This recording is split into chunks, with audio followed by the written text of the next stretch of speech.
सुक्खू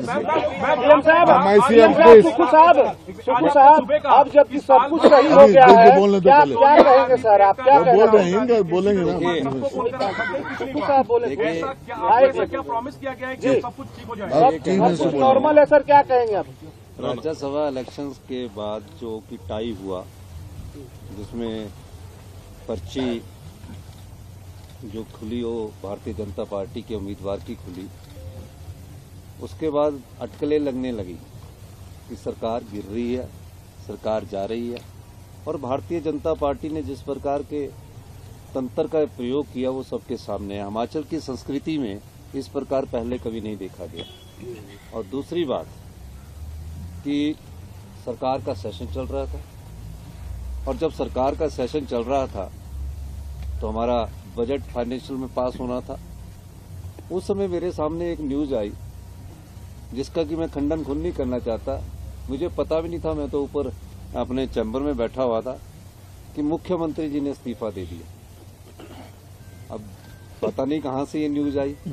अगर मेरे को इस्तीफा देने के लिए बोला होता तो फिर हाई कमांड का कोई लीडर बोलता तब तो बात थी, पर वो न्यूज चली, फिर मैंने उसका खंडन किया। वो एक षड्यंत्र के तहत न्यूज चल रही थी ताकि जब हमारा फाइनेंशियल वोटिंग हो उस समय हमारे संख्या कम हो जाए। मैं एक चीज पूछना चाहता हूं, भारतीय जनता पार्टी किस मेजॉरिटी की बात कर रही है? 25 उनके विधायक हैं। राज्यसभा में विप लागू नहीं होता जिन 6 विधायकों ने वोट क्रॉस किया। 3 आजाद विधायक बीजेपी की विचारधारा से आते हैं, उन्होंने उनको वोट डालना तो हमें पता था। और जब हमारी वोटिंग हुई, पूरा हल्ला किया उन्होंने। पहले तो मार्शल को गले से पकड़ा, किसी ना किसी तरह सत्ता की भूख उनको लड़ाई और झगड़े करने पर उतारू थी। सीआरपीएफ आई यहाँ, हरियाणा पुलिस आई यहाँ, उनके हेलीकॉप्टर पूरे दिन यहाँ मंडराते रहे। विधानसभा का गेट तोड़ा उन्होंने।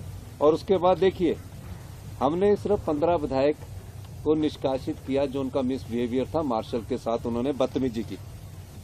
फिर उसके बाद स्पीकर का फैसला था, हमने रेजोल्यूशन मूव किया, स्पीकर ने स्वीकार किया। उसके बाद जो 9 विधायक थे, जिसमें 6 कांग्रेस के बागी विधायक थे और 3 थे, उनको तो किसी ने निष्कासित नहीं किया गया। उनको तो अंदर बैठ के विरोध करना चाहिए था।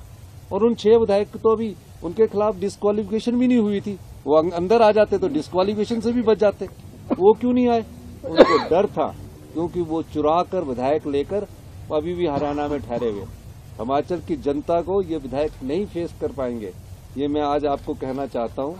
हमने ईमानदारी से सरकार चलाई है, हमने लोगों की समस्याओं का जब से निपटारा करना शुरू किया है, ये लोग किसी न किसी राजनीतिक षड्यंत्र से कांग्रेस की सरकार को गिराने का दायित्व कर रहे हैं।